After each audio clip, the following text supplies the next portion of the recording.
बिस्मिल्लाहिर्रहमानिर्रहीम अस्सलाम वालेकुम। सऊदी अरब जाने का आपको तरीका बताएंगे। अगर पाकिस्तान से सऊदी अरब जाना है, पाकिस्तान से दुबई जाना है, अबू धाबी जाना है, शारजा जाना है, जुमान जाना है, रसूल खैमा लाइन, इन किसी भी रियासत में जाना चाहते हैं तो बड़ा आसान और इजी तरीका आपको बताएंगे, आप लोग जा सकेंगे।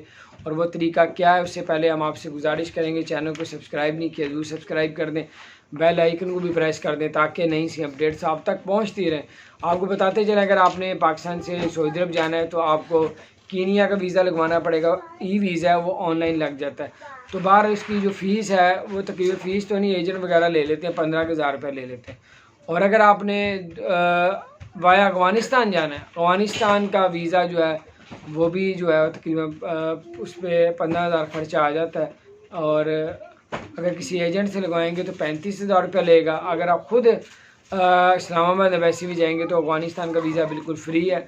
अफ़गानिस्तान का वीज़ा लेके 14 दिन करंतना आपको करना पड़ेगा अफ़गानिस्तान में। उसके बाद आप सऊदी अरब के लिए जाएंगे।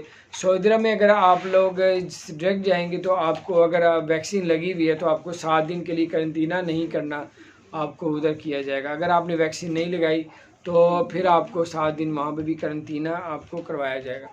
उसके अलावा आपको बताते चलें कि अगर आपने दुबई जाना है तो यही सूरत हाल है, इसी तरीके से आप दुबई का अप्लाई कर सकते हैं।